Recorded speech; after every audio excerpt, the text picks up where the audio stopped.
Frog number 133 is Chris Flannery. Chris was born in Cowra in country New South Wales and moved to the Sunshine Coast at the age of 10, where he played his junior football with the Kawana Dolphins. Chris made his NRL debut for the Sydney Roosters in 2000 and was a member of the Premiership winning side of 2002, scoring a try in the 30-8 grand final win over the Warriors.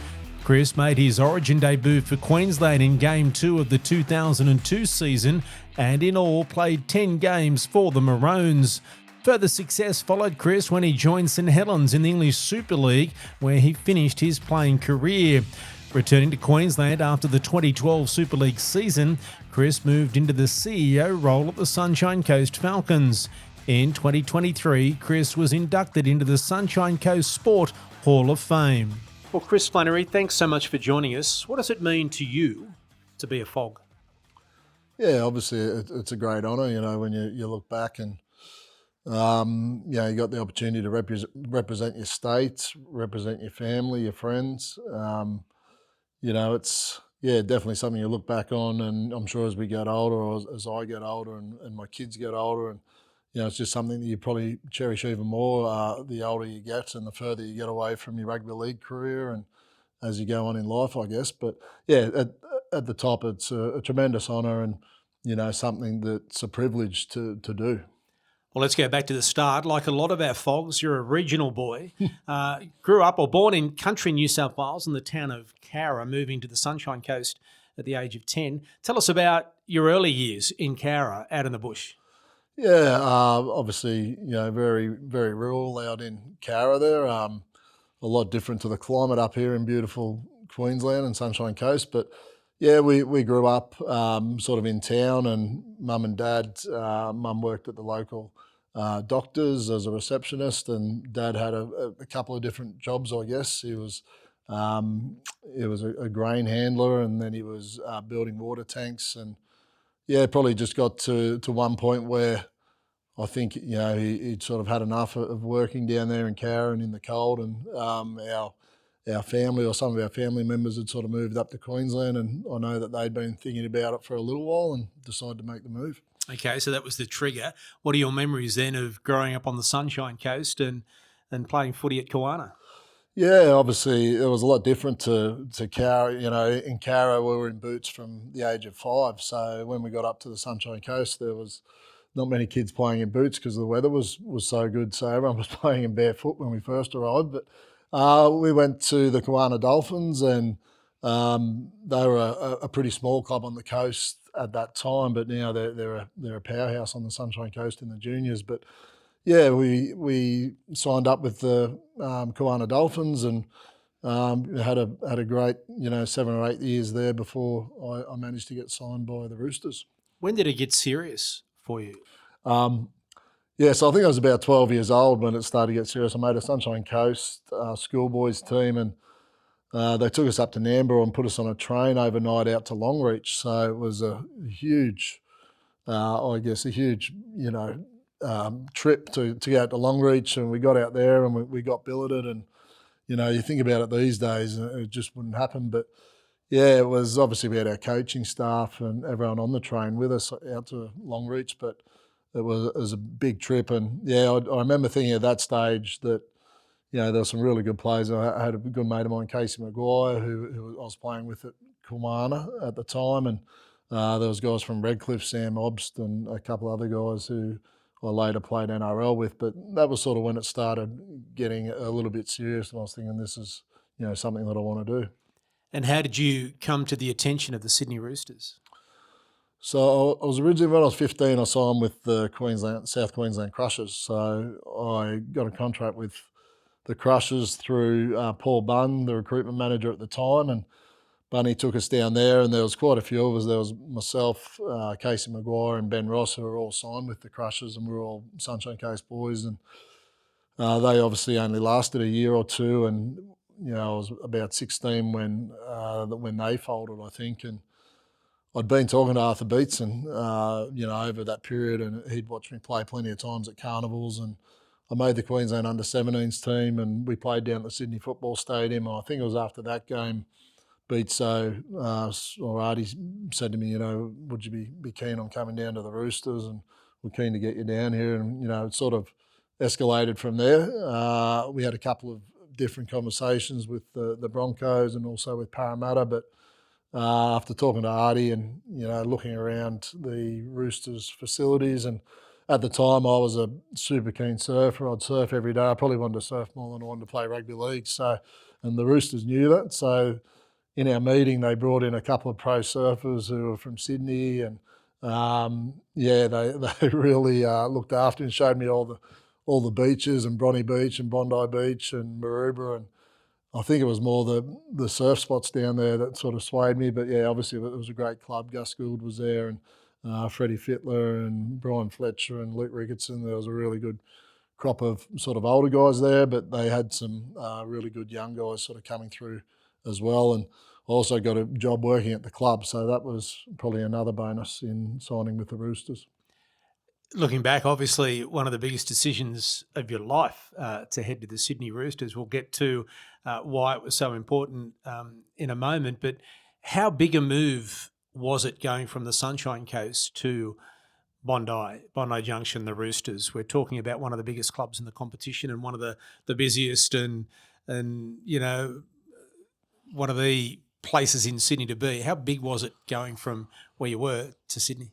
Yeah, it was a huge move. Obviously, as an 18-year-old, you're at mum and dad's, and washing's getting done, and your meals are cooked, and everything's going well, and you're living on the beach up there. We're only a couple of 100 metres from the beach, and surfing every day and playing a bit of footy. But yeah, it was a big move to go down there on your own, and Dad and I took the drive down there, and Dad stayed down for a couple of days before he came back to the Sunshine Coast. Probably had to get back for work, I'd say. And yeah, it was it was a tough day. I still remember it when dropping Dad at the airport down there, and I was staying with a family of the Roosters, so we're in Bronte, nice and close to the beach again. But when you sort of put Dad on the plane, and I'd already said bye to Mum and my brother and sister, sort of.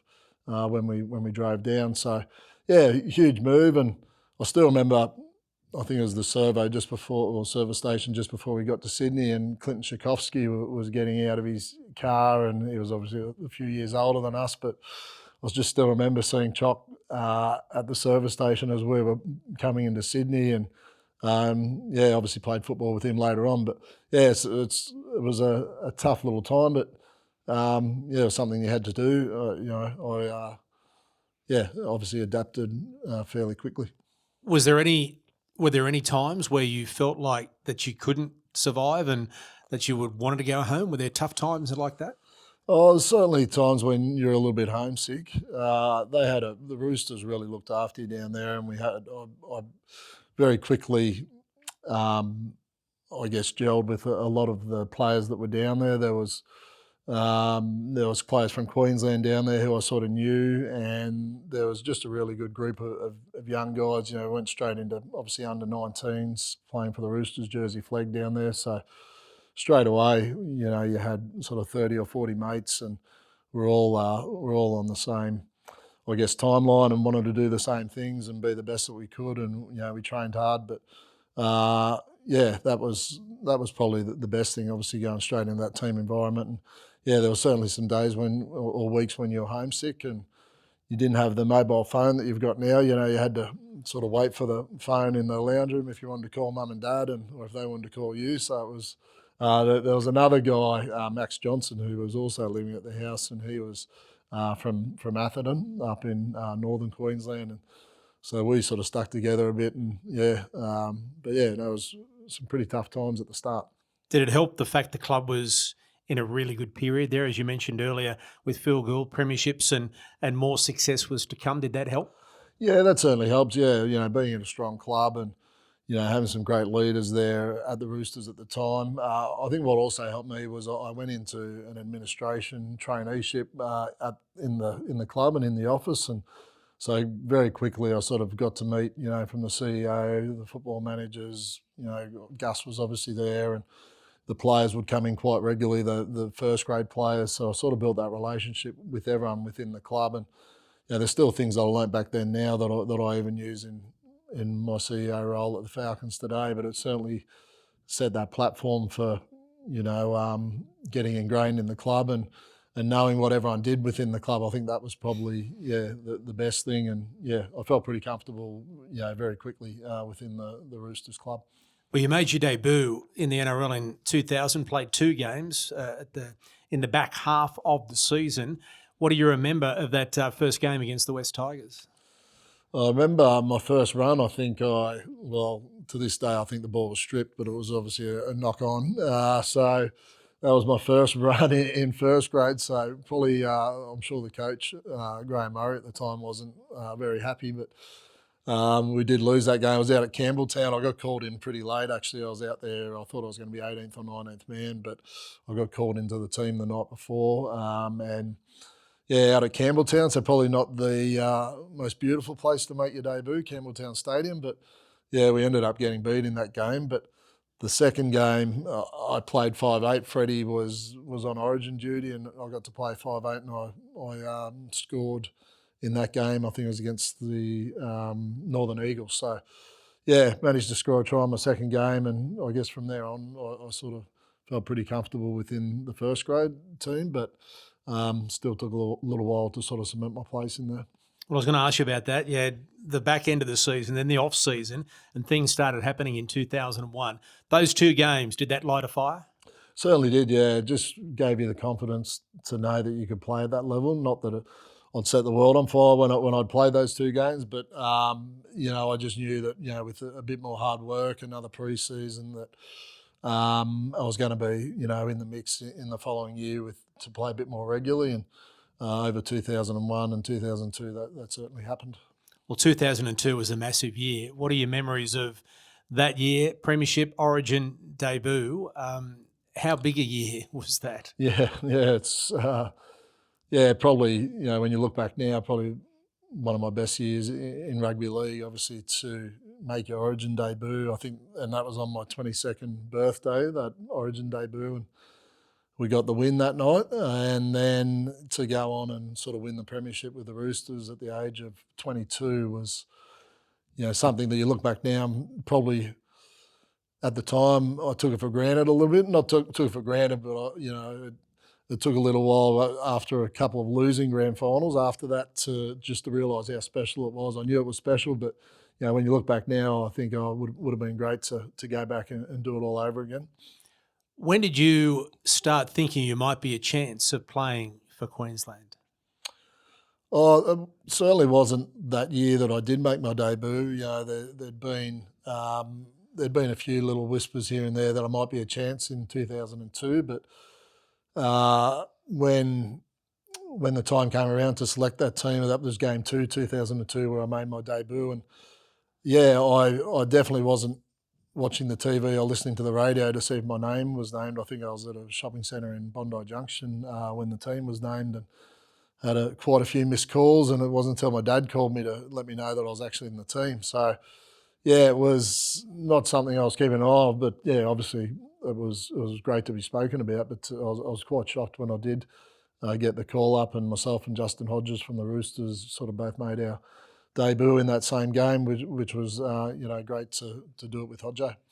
Did you believe your dad? What was your reaction? I was pretty shocked, and he'd only heard it on the radio, up here on the Sunshine Coast. So I had to make a few calls, but once I looked at the phone properly, and there was some voicemails and calls from the Roosters, coaches and staff, and it wasn't long before I realised that he wasn't mucking around. So it was a bit of a whirlwind from there. You start to get your head around, right, I'm in the Origin team, and then you come up to Queensland and you're in camp before you know it, and it's just a whirlwind, and pretty surreal at the time. What was it like walking into camp?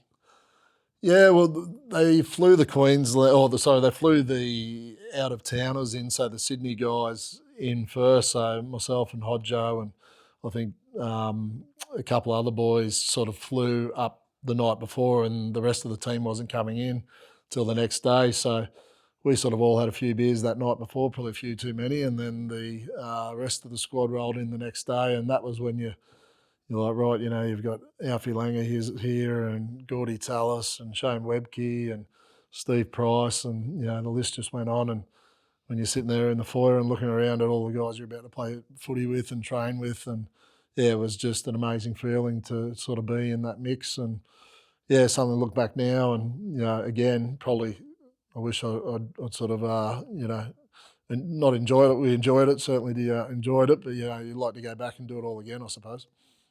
The game itself, starting on the bench, was that good or bad? Oh, look, it was probably good at the time. You got to soak in the atmosphere. We were playing at QE2, so it wasn't actually. It was Suncorp Stadium was under renovation at that time. So in 2002, we were at QE2. That's where I made my debut, and got to sort of soak in the atmosphere. I probably and during the week, Wayne Bennett had just said to me, he knew I could play anywhere in the backs or in the forwards, and he said, just be ready to sort of go on anywhere. So I'd sort of trained during the week. I'd done reps in virtually all positions, and there's probably only one position I didn't want to go on, and well, not that you're ever going to say no, but it was probably the wing. So, unfortunately, he took Hodjo off with about 10 or 15 minutes to go. So I sat on the bench for quite a while, and ended up going onto the wing. But it was all just once you got onto the field, the pace of the game was unbelievable. Felt like I just got out there and then it was all over. So I think Lottie Takiri scored 3 tries and sort of got us home in a win that night. And it was just the pace of the game is the thing that you notice the most. It was the first of 10 games you played for Queensland. How long did it take you to acclimatise or realise that you belonged at that level? Yeah, I certainly, in that first game, I probably didn't get enough of a feel for it. Obviously the pace, and then the following year, 2003, I think I only played game 1. I dislocated my shoulder in game 1, and then I was out for the rest of the Origin series. So I was still probably, getting to terms with it even when we got to 2004, and I got to camp in 2004, and Michael Hagan came up to me and said, "You're going to be playing in the number 6 jersey for this game. Darren Lockyer has fractured his rib yesterday or on the Sunday night, I think, in a game somewhere." So, that was pretty exciting, but pretty nerve-wracking at the same time, getting handed the Queensland number 6 jersey in your third game in 2004, and the games in Sydney, and number 6 wasn't my first choice position. I was probably playing more back row at that stage, second row. So, quite a daunting feeling, but excited but nervous at the same time. I was going to ask you about that because looking through not only your Origin career, but your career in general, I think there's only maybe front row, hooker. Yep. You mentioned you played wing at Origin, maybe fullback, and who knows with 6 and 7 how you interchange. There weren't many positions that you didn't play at the elite level. No, that's right. Well, coming through the Queensland schoolboys teams and those Queensland teams in the juniors, I was actually playing fullback. So the wing and fullback wasn't totally foreign to me, but I'd mainly played centres. I'd played centres all for club football, and then I played fullback in that 2002 final series. I actually played fullback because our fullback at the time, Luke Phillips, was injured up until the grand final. I think he had 10 needles just to play the grand final at fullback. So I'd played a fair bit of fullback, but I'd played all throughout the backs. And then I think it was in 2002, Gus Gould came up to me in the preseason. He said, "I think you're an edge back rower." And that was when I sort of started playing more in the forwards. And probably from then on, from 2002 onwards was when I sort of really moved into the forwards. But obviously I shifted around a lot. I was probably more utility in some of those teams, and that certainly helped me get into those Origin teams and some of those teams with some pretty strong rosters. Was that the biggest challenge of your career as you look back? You think game number 3 in Origin wearing the famous number 6 Queensland jersey? Yeah, well, when I look back, and Scotty Prince was our halfback, and poor Scotty had some pretty big shoes to fill. He was carrying the team when he had me outside him at 6. But we went down to Sydney, and it was the first year that Golden Point was actually brought into State of Origin. So at the end of the game, I think it was 8-8 at the end of that 2004 game 1. So it went into Golden Point, which we'd never done before. Obviously, a couple of years earlier in 2002, we'd drawn the series and we got to retain the Shield. But yeah, 2004 they brought in this Golden Point, so it was all pretty new to us. And unfortunately, Sean Timmins kicked a field goal to beat us down there in Sydney in that game one, 2004. You're also part of one of the most pivotal games in Origin history down in Melbourne, where Darren Lockyer scored the famous try that literally set Queensland on a path to unprecedented success. What are your memories of that time? Because the side was under the pump. Yeah, it certainly were. Like I said, 2002, we got to retain the Shield. 3, 4, 5, we actually lost the series. So I don't think there'd have been any other teams that had sort of lost 4 series in a row at that time. So we were definitely on the pump. You could tell that the camp at that time, 2006, things, whereas in previous years there was a fair bit of mucking around and a fair bit of team bonding. This series was quite serious, and there was guys like Darren Lockyer and Steve Price and Petro Sivanasiva who were all under a fair bit of scrutiny from the media, and some of us guys who had played a few games at that stage, everyone was under the pump. So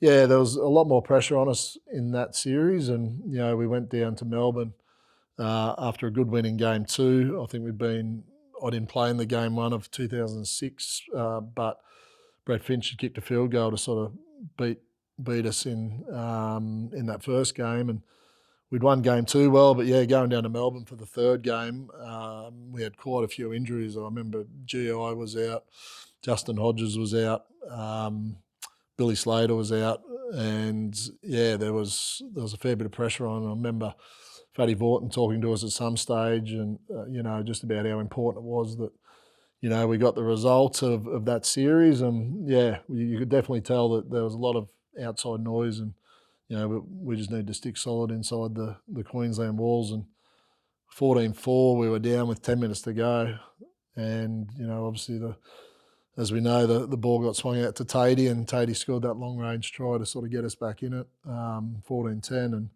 yeah, then we kicked upfield with probably about 5 minutes to go, and I was actually at marker, and yeah, Hodgson sort of threw that wayward pass, and Lockie scooped it up and scored under the post, and yeah, then we sort of held on after that, 16-14. So it was an amazing win. Even when I watch it now, sometimes you think, how did we get ourselves out of trouble here? And there'd been some really bad calls early in the game to sort of get New South Wales in front, so that was even worse to be down where we were at that stage, especially after some of the calls that we got. But yeah, and then obviously the boys, I didn't realise at the time, but that was my last State of Origin game, because the following year I went over to Super League about halfway through the year.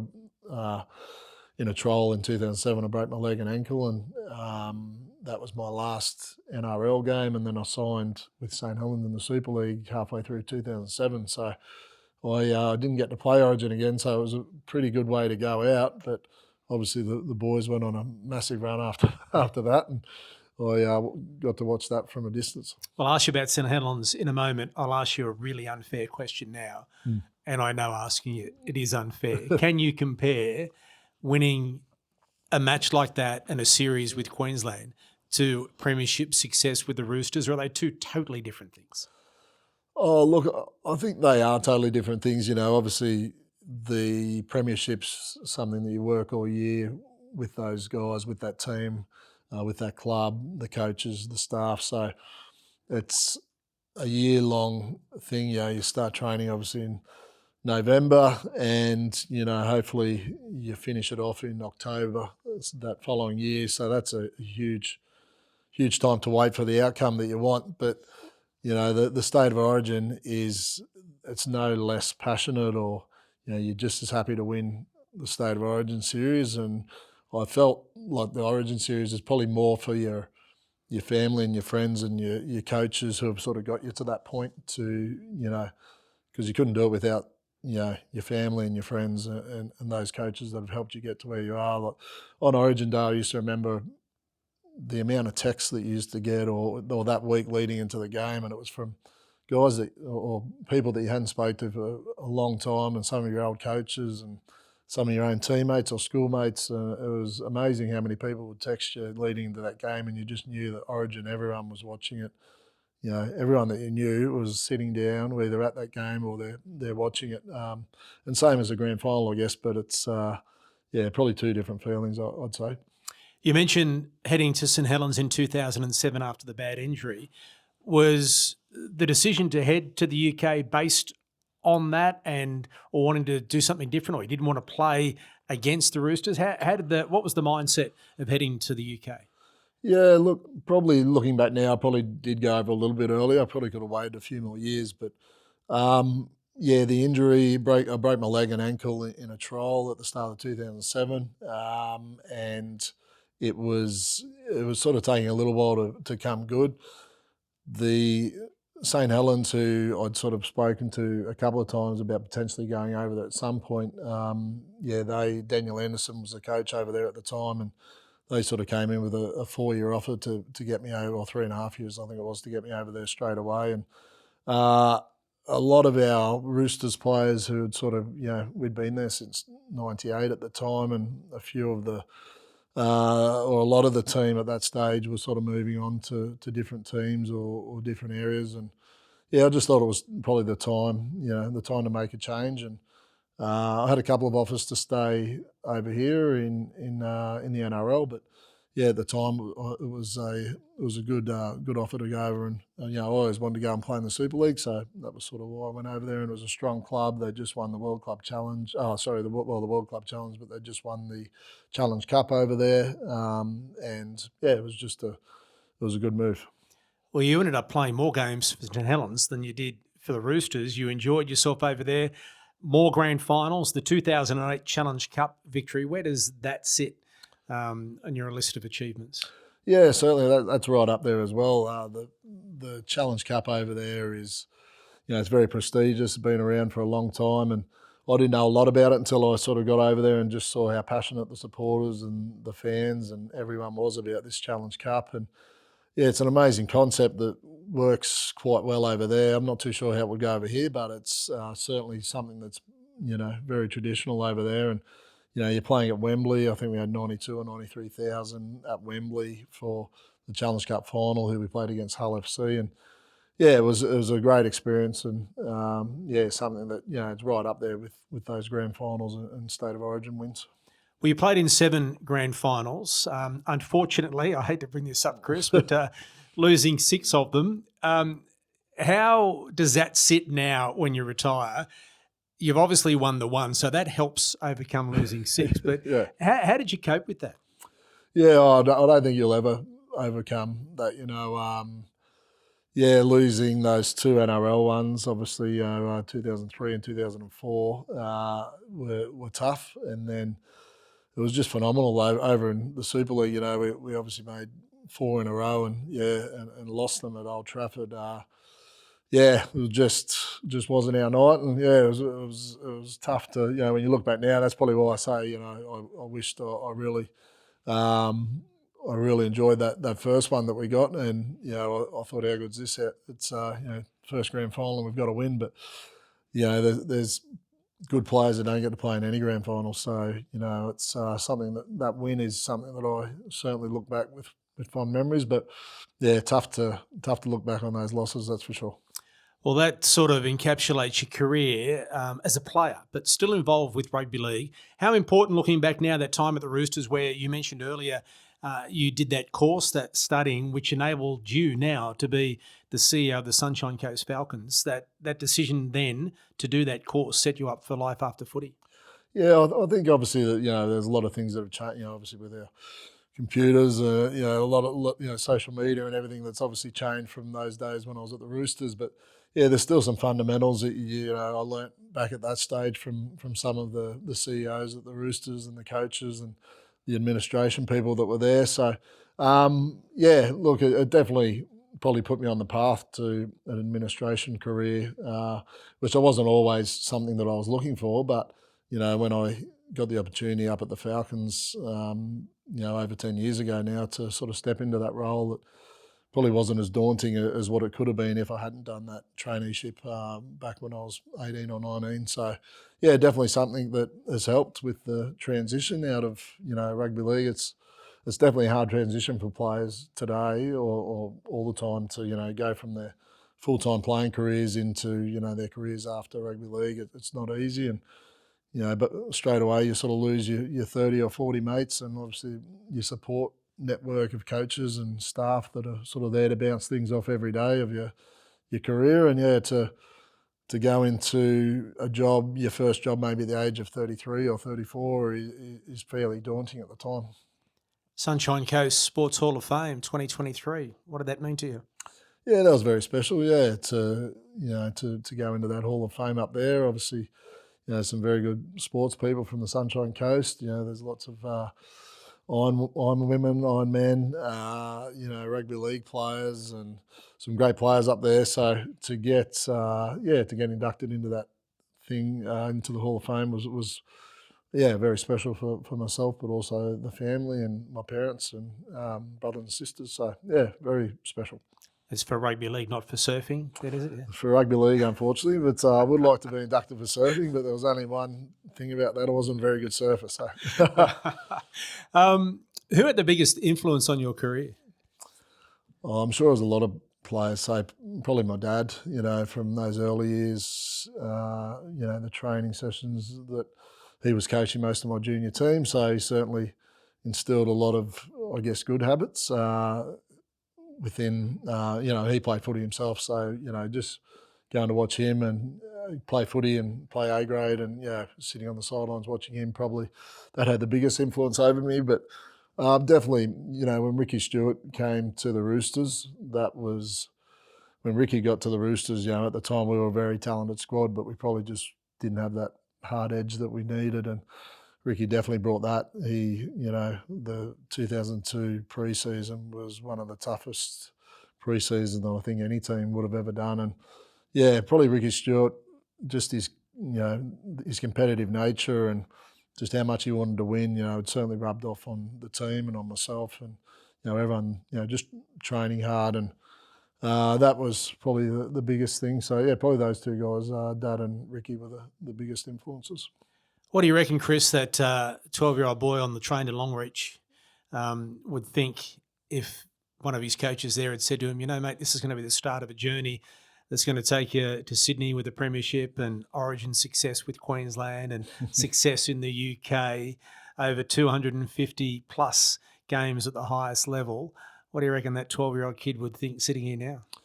Yeah, I think he'd be pretty amazed. It did feel like that train went for that long. It felt like I was going to Sydney, but he'd be pretty amazed about the career. Even when you sort of sit down for things like this and you look back on some of those numbers and you look back on the guys that you got to play with and the teams you got to play in, and it's amazing to think that you can do those things. But and that's what I say to a lot of the kids who are either playing for the Falcons or coming through the juniors at the Sunshine Coast. It wasn't that long ago when I was sitting up there, and you think it's a long way away, but if they knuckle down and train hard and commit to the journey, well, it's within everyone's grasp. So yeah, definitely pretty amazed. Well, FOG number 133, Chris Flannery, thank you so much for your time and congratulations on a wonderful career. Thank you. Appreciate it. Thanks for watching this episode of the FOGS Queenslander Podcast. If there's a FOG you want to hear from, leave a comment to let us know. And don't forget to like and subscribe so you don't miss any of our videos.